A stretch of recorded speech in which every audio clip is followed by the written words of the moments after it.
Buenos dias, mga kaganang buhay. Ang ganda ng sikat ng araw ngayon. Ayun.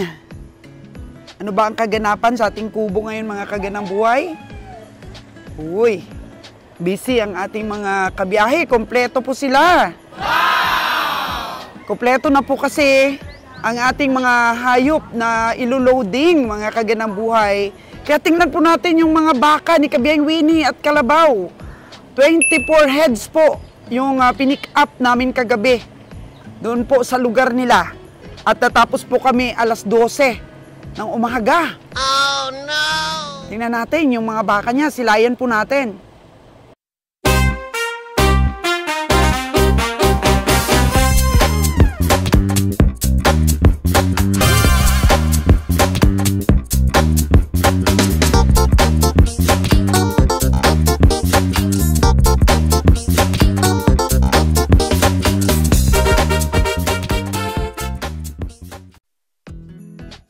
Ito po lahat ang Kalabaw, mga kagandang buhay. 1, 2, 3, 4, 5, 6, 7, 8, 9, 10, 11. 11 yung naipon natin na Kalabaw ngayon for loading. At ipalunang po natin sila. Palangoy-langoy po muna natin sila dahil maaga pa naman, mga kagandang buhay. Kailangan matanggal yung mga putik sa katawan nila. Ma-refresh po sila. Yun, nakikita natin si Nalon, kapatid ni Winnie. At si Winnie, sa pag-alaga ng ibabiyahin nating mga hayop. Ay, may natira pa pala dito, mga Kalabaw, mga kagandang buhay. 11, 12, 13, 14, 15, 16. 16 po yata, no? This is size ba? O may natira pa doon sa kabila ng mga Kalabaw? 17. 17 po lahat ating Kalabaw. Yan po ang ating naipon, mga kagandang buhay. Yan lang ang puwersa. So siguro, sobra na naman tong ating mga baka ngayon.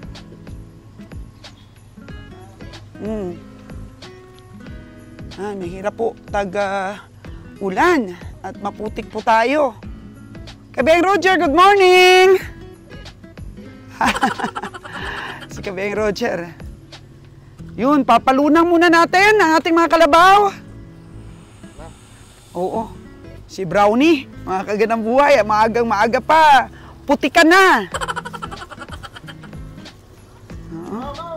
Busy po sila ngayon.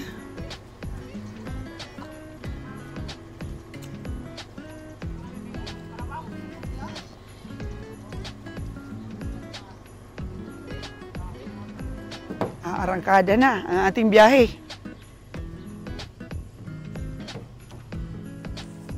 Ayun po, at chine-check ni Kabiyahing Roger yung mga ear-tag ng bawat hayop naming ipapakatay. Baka may dumoble, parehas ang ear-tag.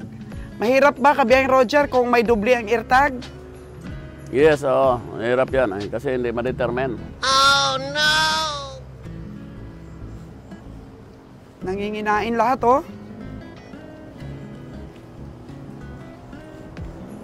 Nasa ilan yung baka ngayon na ipapakarga ninyo?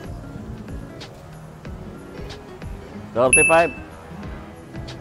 Tapos yung Kalabaw, mukhang 17. Binilang ko. 17, Oh, 35. Ay, di yata kakasya. May maiiwan na naman na baka. Kasi nung nakaraan, 47 heads lang nakarga natin, di ba? Ito, di ba nabili mo to sa farmers? Ito yung 65K? 64. 64? Mukhang hindi naman siya nag-lose weight, pero tumamlay lang. Mukhang tumamlay siya, no? Kasi iba na yung environment niya. Tamlay lang yan, marobira yan. Kabiyahing Nalon, good morning! Kamusta na yung arthritis mo? Okay na daw yung arthritis ni Kabiyahing Nalon. Buti na lang si Kabiyahing Roger, no? Walang arthritis. Sakit lang lagi ng ulo. Over fatigue. Butangin nila ng kanya. Oo, pakain. Naapakan naman kasi nila, Kabiyahing Roger. Ito, kanino ito? Duha 110. Saan yung kasama nito? Ito. Saan mo ito nabili, Kabiyahe? Yan lang sa mga tabi-tabi. Kadlaon daw, sabi ni Kabiyahing Nalon. 110. Tig 55K ang isa. Ay, magandang pamili. Maganda. Ganda, yan lang maganda dalawa. Oo. Yung iba na parang hindi na maganda. Uy, bakit mo naman nasabing hindi maganda yung iba? Yung iba parang Mahal? wala. Ito lang nun. Pero mukhang pumayat na siya, oh. Walang kain. Kain? Lakas kumain pero hindi nakakain ng wasto. Oh, no! Ang hirap talaga pag hindi mo na-monitor ngayop mo. Ay, bakit naman? Kasi walang tamang wala ng pagkain ng mga bastante. Mamaya magkakain na. Oo. Titigil ba sila sa ano? Bacolod pa rin? Ah, hindi na, diretso yan. Diretso na. So, meron ng credentials? Lito yan, diretsong Maynila yan. O diretsong Mindoro. Okay. Itong brown lon. Tungagi itong brown lon, no? Binili yan ni boss? Oo. Binili ni boss sa Bakong? Oo. Ang dispersal natin. Ganda din, oh. Kilala talaga ni Nalon yung mga baka natin dito, kaya nagtaka siya bakit merong maliit. Beng Roger, bakit na-inlove ka dito? Gabi mo ito nabili, eh. Mamaya mo na yan, ganon talaga yan. Minsan. Minsan nakakabili ka ng maot. Papurgahin maot ang mga maot. Gwapo na, maot. Gwapo daw mga kagandang boy. Purgahin lang.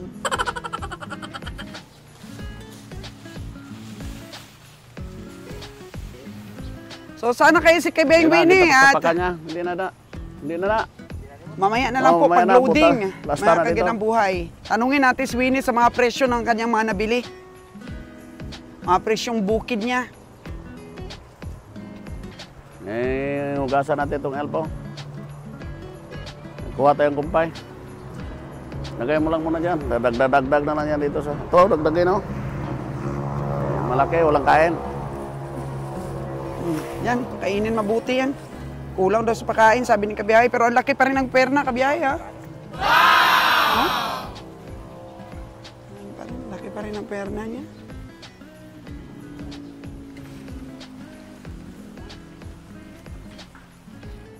Ganda ng 55K ni Kabiyahe Roger.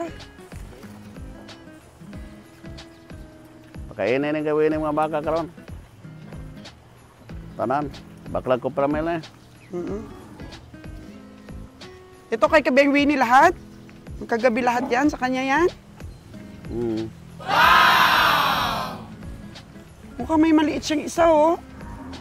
Then, Mataba lang. maliliit yung Medyo baka itim. niya. Maliliit yung baka niya ngayon.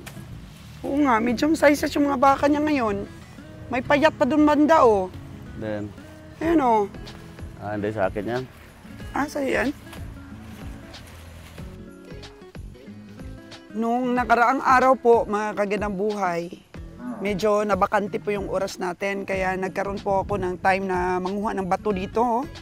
Ilagay ko po sa sako, sobrang sulit po ng mga bato. Tinambak ko doon sa gilid ng kubo, doon sa may kambingan. Kasi mukhang maputik talaga po mga kagandang buhay. Ayan yung mga bato. Yun, pinaglalagay ko sa sako. Oh, ang sobrang bigat niyan, ang susulid ng mga bato. Buhay na bato po mga kagandang buhay. Yun oh. Yun. Ang susulid po niyan. Ilagay ko. Pinili ko yung mga maliliit-liit. Ilagay ko po sa sako. So, sulit din ito. Oo, 2 tao yata yung pwedeng mag-ano niyan, buhat. So, marami po itong nalagay ko sa sako. Pinagkukuha ko po yung maliliit. Ayan. Hanggang doon, may mga sako-sako po tayo. Oo. Pinagkakalkal ko kaya po nasugat-sugat yung kamay ko. Kasi hindi po pwede na vacant time, wala tayong ginagawa. Kaya yung mga tao natin wala nang oras na maglagay sa sako ng bato. Pero kung nakita nila na nagtatrabaho ako, tapos ito ganito na, pang second trip na po ito mga kagandang buhay, obligado na silang hakutin. So, pinapaakit nila yung Hilux natin mga kagandang buhay at saka kinakarga. Yun, ang mga baka natin dito, buti na lang po at nakapagpatayo po tayo ng munting kubo dito. least kahit papano po yung mga alagain natin ay may bahay sila, may nasisilungan po sila. Oo. So, ilang ulit ko na rin pong na-feature itong kubo kung saan po nakalagay yung ating mga alagain. At may mga subscriber din po tayong nagtanong ng mga presyo nito. Pero hindi ko talaga po nauurasan mga kaganang buhay. Gawa ng super busy po ngayong December. O kung saan-saan po kami mga stockyard nakakapunta. At tinutukan namin kasi nga, syempre, ang pressure din po mga kaganang buhay sa ating pong mga sinusuplayan, lalo na po sa Kalabaw. Hanap po tayo ng hanap kung saan-saan po kami mga livestock auction para lang po makaipon. So, kung nakikita niyo sa aming mga vlogs, hindi po kami talaga bumibili nang hindi po nagugustuhan talaga namin yung price. Hanap po talaga kami ng magandang price. At si Kabeng Winnie naman po mahataw sa bukid. Oo. Mahataw siya doon, ang hayop niya is 24 heads. Kaya meron din po tayong bagong tao sa pagpasok po ng 2025. Isa din po siyang batikan na mamimili mula pa noong araw. Di ko pa siya namimit mga kaganang buhay pero nakapag-usap na rin po sa phone. Yan, magaling din po siyang mag-alaga nating mga hayop kasi po dati nagbabiyahe din po siya. Iba po yung ano niya, ang tawag nito, ang amo niya iba. Tapos minsan tumatawag siya sa atin. Boss Roger, yung mga tao mo dito, panay tulog lang. Walang pakain yung mga baka mo dito. Ay lugi ka, Kabeng Roger.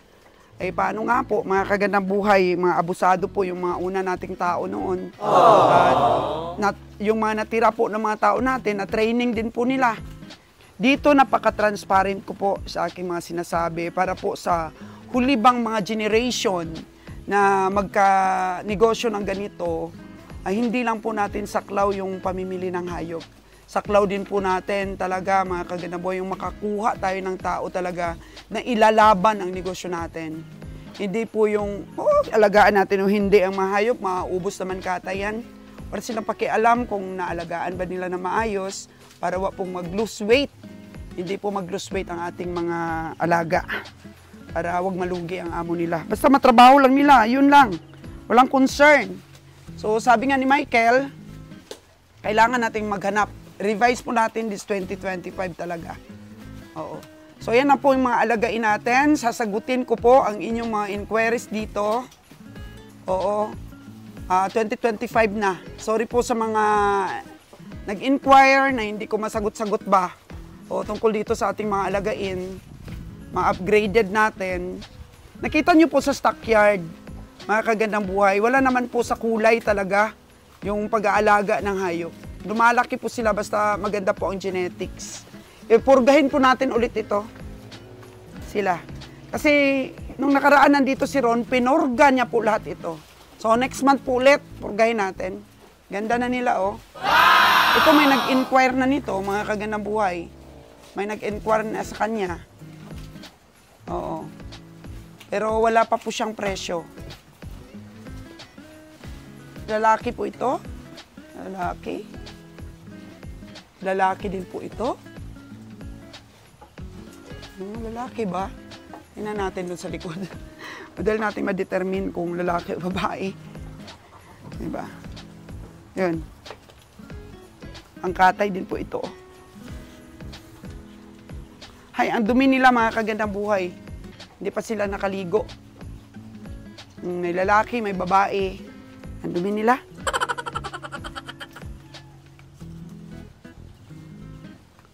Kasi nga, bawal naman pong paliguan yung mga hayop ng umagang-umaga. Oo, may mga Holstein din po tayo dito. Yan sila, oh. Yun. Kung makakita pa kami ng isa pang komprador, hindi na po may stress si Kabeng Roger. Sabi ko naman kasi kay Kabeng Roger na wag na siya mag-drive. Oo, pero minsan kulang talaga kami sa driver. Supposed to be po si Bonnie, personal driver niya, ay dinadrive pa ni Bonnie yung elf. Tapos si Danny naman, kung nandito is nangungumpay, nangunguha po ng kumpay. Bibili sila ng kumpay na tubo. Yun po ang driver dito para mapakain natin ang ating mga hayop. At saka si Joseph naman po at saka si Lorjan, yun talaga po ang biyaheng Maynila natin, biyaheng Luzon. Si Joseph po ngayon ay nagpipick up ng itlog po, mga kagandang buhay, sa Batangas. Nagpipick up siya ng itlog. Ngayon, tapos baka makaload pa po kami kay Joseph bago mag 2025. Baka makadalawang load pa tayo, mga kagandang buhay. Kasi load tayo ngayon eh. Baka makadalawang load pa po tayo bago mag-end ng December. Kaya kahit gumastos po kami dito sa aming kulungan ng baka, ay napakalaki pong bagay ito. Kung nakita na ninyo po doon sa baba kanina, sobrang putik talaga. Oh, sobrang putik. Oh, no! O kahit saang lugar man, sabi ni Kabeng Winnie, doon daw sa kanila, sobrang putik din, mas sobra pa dito. Oh, no! Oo. Yun. Grabe, mga kagandang buhay, oh, yung mga baka natin dito. May kakarga natin baka 47 na lang rin ang makarga natin. Yun yung mga hindi nila nakaing tubo, oh. Oo. Yan. Ito naman, alaga ni Danny. Napataba ni Danny dito, oh. O, ito na po yung mga alagain natin. Yan. Ako, ang tataba na nila. Wow! Alagain natin mga kulay pula. Red Brahman. Ito, babae po ito eh. Babae. Dumalaga. Oh. Sabi namang iba, puti. Puti yung gusto nila. Pero iwan ko ba bakit napaka-attractive kay Kabiyang Roger yung mga brown. Nagmana na yata kay Sir Jaden Alexander ng UK. Sir Jaden kasi gusto puro mga brown. Oo. Dito naman kasi mga kagandang buhay sa Negros, pwede ka naman makapamili ng lahi ng baka mo na sa EI. Artificial insemination. Eh yung iba, Red Brahman, yung pinipili, Angus, anon. Ito maganda rin, oh, napakataba na rin niya. Lalaki po ito, lalaki. Ito isa. Lalaki. Galing nilang kumain, no? Tubo lang. Tubo, tsaka binabawi na lang po natin sa feeds. Wala naman kasi tayong mabilan dito ng napier po. Tubo lang. Oh. Tubo lang, yung pakain natin sa kanila. Tapos babawi na lang natin yung ibang nutrients po sa feeds. Tingnan mo po, oh. Ang ganda ng lahi nito, oh. Sabi. Taba na. Ito naman, ayun. Ito. Mukhang pumayat ito, ah. Oh, no! Oh, yung ating Holstein Brahman. Holstein. Ito. Babae ito. Babae. Babae po ito, no? Babae ito. Hindi lang siguro nakakain at hindi pa nakainom sila. Ito, ang galing. Ang galing kumain ito, oh. Ang galing kumain. Babae rin po ito. Oo. So, sasagutin ko po lahat ng queries nyo. January na. January na po. Tapos ito po, may-ari na. Ito po, si Diwata, may-ari na po yan, ha. Sir Jaden Alexander po. May-ari na.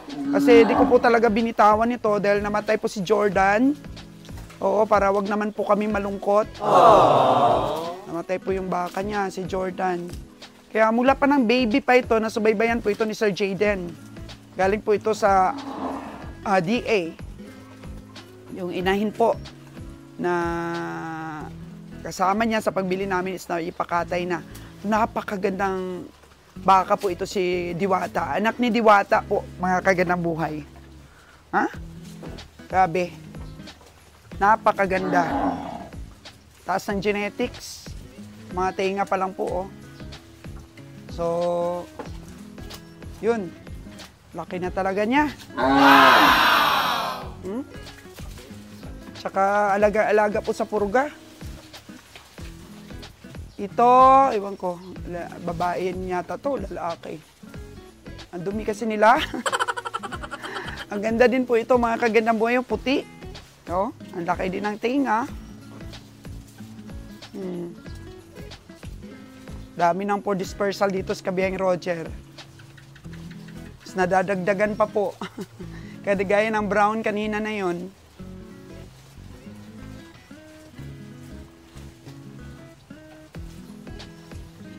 Galing. Ang sarap nilang kumain tubo. Laki siguro to. Ito babae. Ay, malaki na yung tiyan mo. Busog-busog ka na.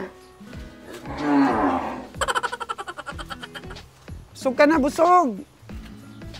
Oh.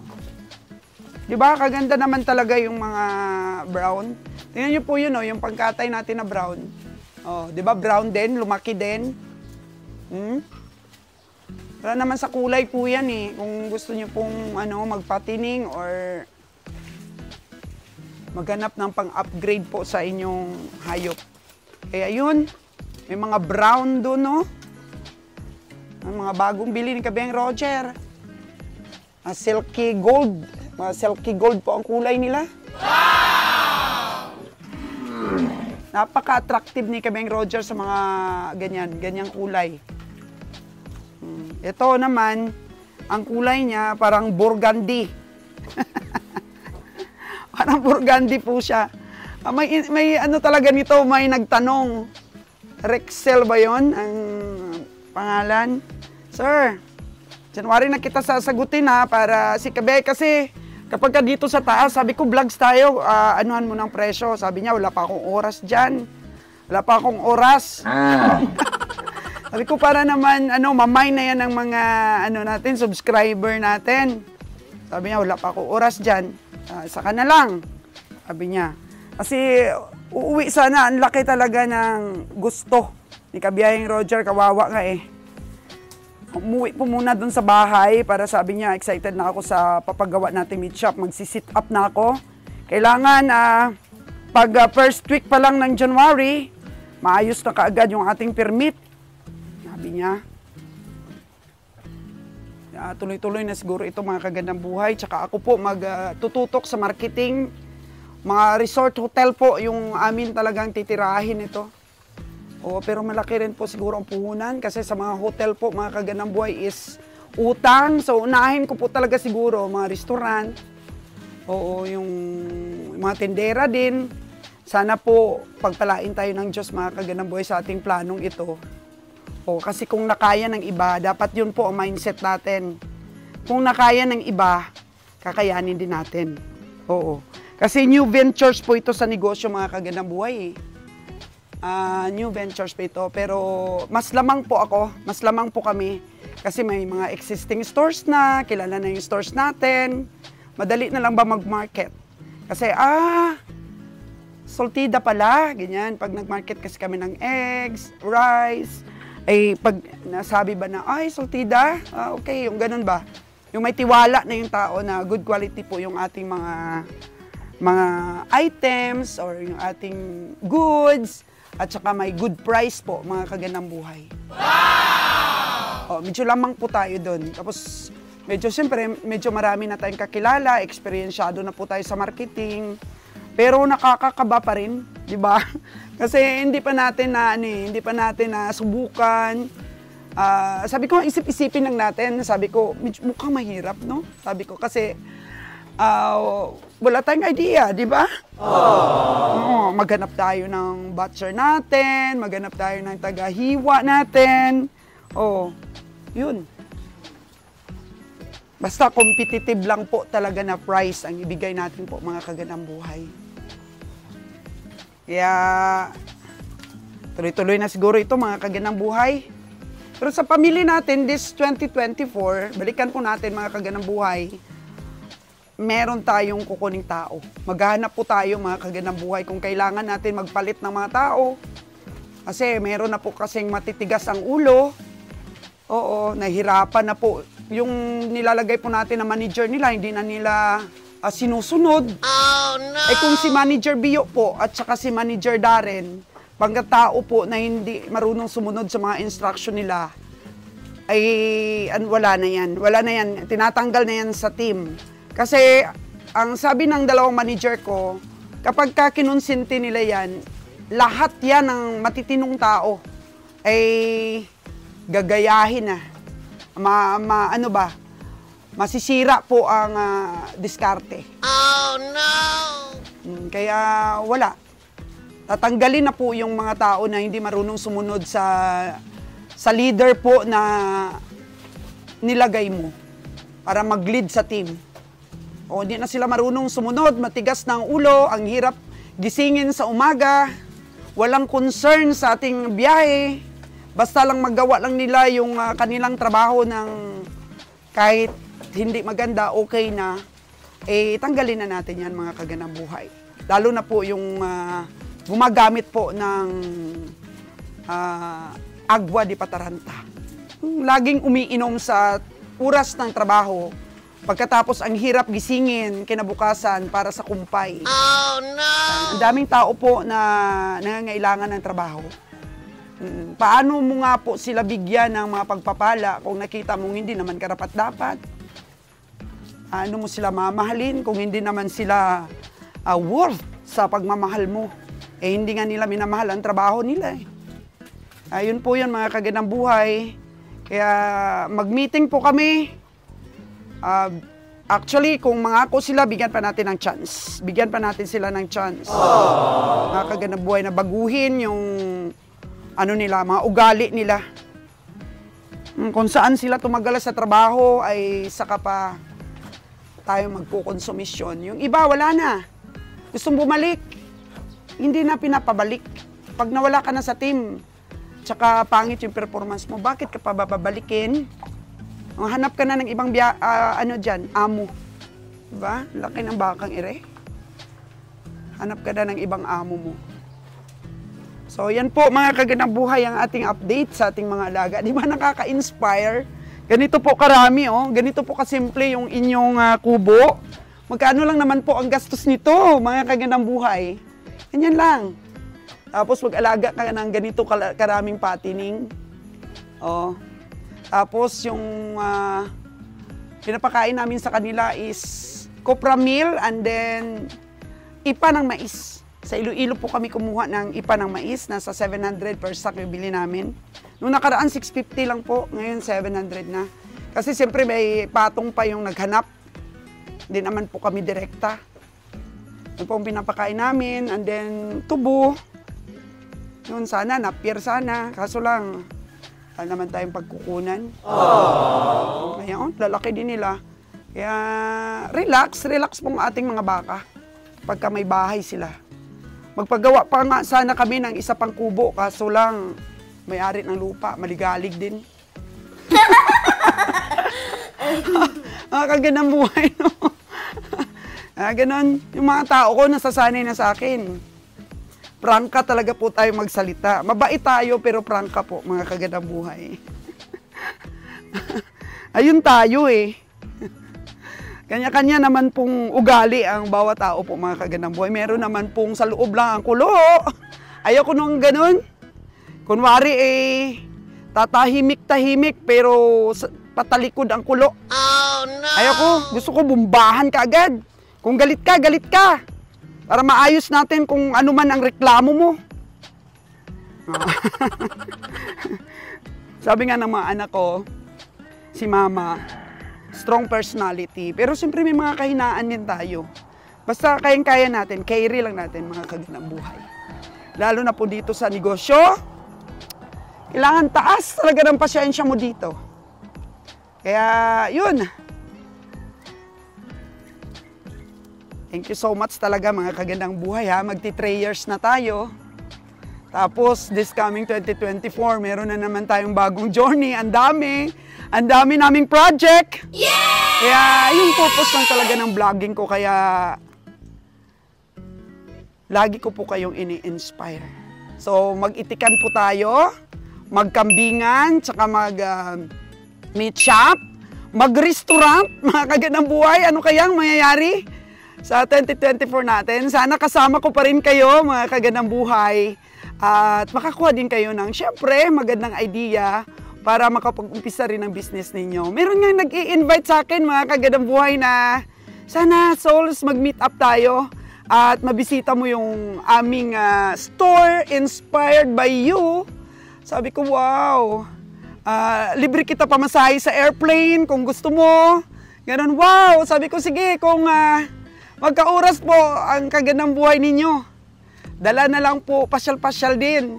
Thank you so much sa pagtangkilik, mga kagandang buhay, mula sa rack ng aking mga groceries, mula sa ating mga rolling store, at sa pagbebenta po, pamimili ng mga hayop natin. Thank you so much po sa appreciation ninyo. Salamat, salamat, salamat.